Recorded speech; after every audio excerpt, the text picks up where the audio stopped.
Gonzalo ഗാസിയ ശരിക്കും പറഞ്ഞു കഴിഞ്ഞാൽ ഗോൾസാലോ ഗാസിയ എന്ന് തന്നെ വിളിക്കണം എന്നുള്ളതാണ് കേട്ടോ. എസ്പെഷ്യലി ഈ ക്ലബ്ബ് വേൾഡ് കപ്പിന്റെ കാര്യം എടുത്ത് നോക്കുകയാണെന്നുണ്ടെങ്കിൽ 4 മാച്ചിൽ 4 ഗോൾ കോൺട്രിബ്യൂഷൻ ഉണ്ട് എന്നുള്ളതാണ്. അതായത് 3 ഗോളും 1 അസിസ്റ്റും. സോ നമ്മുടെ കണ്ടൻസും കാര്യങ്ങളൊക്കെ ഇഷ്ടമാണെന്നുണ്ടെങ്കിൽ ഒന്ന് കൂടുക എന്ന് ഓർമ്മിപ്പിച്ചുകൊണ്ട് കാര്യത്തിലേക്ക് കിടക്കുകയാണ്. അപ്പം സംഭവം നിങ്ങൾ എന്നെ റയൽ ഹെയ്റ്റർ എന്നുള്ള ചാപ്പകുത്തലൊക്കെ ഉണ്ടെന്നുണ്ടെങ്കിലും കാര്യമായിട്ട് തന്നെ പറയണമല്ലോ. ചില വീഡിയോസിലൊക്കെ നമുക്ക് കാണാൻ പറ്റുന്നത് ഇവന് ബാഴ്സലോണയുടെ ഒരു PR സപ്പോർട്ട് പോലെയൊക്കെ കിട്ടുമായിരുന്നെങ്കിൽ ഈ ചെറുക്കൻ വേറെ ലെവലിലേക്ക് എത്തിയേനെ എന്നൊക്കെയുള്ളതാണ്. സത്യമാണ് കേട്ടോ. കാര്യം എന്താണെന്ന് വെച്ച് കഴിഞ്ഞാൽ കുറച്ചൊക്കെ ഒരു പുള്ളിക്ക് കുറച്ചും കൂടി സപ്പോർട്ടൊക്കെ കിട്ടിയിരുന്നെങ്കിൽ ശരിക്കും നല്ല രീതിയിലേക്ക് കുറച്ചും കൂടെ അറ്റൻഷൻ കിട്ടേണ്ട ഒരു പ്ലെയർ തന്നെയാണ്. ആൻഡ് ഇപ്പോൾ കഴിഞ്ഞ മത്സരത്തിൽ ദ റിയൽ ഇമ്പാക്ട് കൊണ്ടുപോകുന്നത് ഗോൺസാലോ ഗാസിയ ആണെന്നുള്ള കാര്യമൊക്കെ നമുക്കറിയാം. ആൻഡ് പുള്ളി തന്നെ ഒരു ഇപ്പോൾ ഈ കഴിഞ്ഞ വീഡിയോയിൽ പറഞ്ഞിട്ടുണ്ടായിരുന്നു, ഈ ക്ലബ്ബ് വേൾഡ് കപ്പ് പുള്ളിയെ സംബന്ധിച്ചിടത്തോളം it's like a big thing, എന്താണെന്ന് കാണിക്കാൻ കിട്ടുന്ന ഒരു അവസരം തന്നെയാണ്.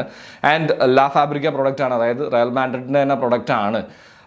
സാബിയുടെ പ്ലാൻ അനുസരിച്ച് റയൽ മാഡ്രിഡിൽ ഒരു ബാക്കപ്പ് ഓപ്ഷൻ ആയിട്ട് ഇരിക്കാനാണ് എന്നുണ്ടെങ്കിലും എനിക്ക് തോന്നുന്നു ബാക്കപ്പ് ആണെന്നുണ്ടെങ്കിലും അധികം പ്ലേയിങ് ടൈമൊക്കെ കിട്ടുമോ എന്നുള്ളത് ഒരു വലിയ ചോദ്യമാണ്. കാരണം എംബാപ്പെ പോലുള്ള താരങ്ങളൊക്കെ ഉള്ള സ്ഥിതിക്ക് പുള്ളിക്ക് എത്രമാത്രം ഇനി അങ്ങോട്ട് ചാൻസസ് കിട്ടും എന്നുള്ളതൊരു ചോദ്യമാണെന്നുണ്ടെങ്കിലും പല റൂമേഴ്സും പറയുന്നത് കുറേ പ്രീമിയർ ലീഗ് ടീമുകളെല്ലാം പുള്ളിയെ നോട്ടമിടുന്നുണ്ട്. പക്ഷേ ഏകദേശം 30 മില്യൺ ബൈ ഔട്ട് കോസ് എന്തോ ആണ് വെച്ചിരിക്കുന്നത്. സോ അപ്പോൾ എങ്ങനെയായിരിക്കും കാര്യങ്ങളൊന്നും അറിയില്ല. പക്ഷേ ഹീ ഇസ് എ ജെം, അതിലൊരു സംശയമില്ല. What you think about this guy?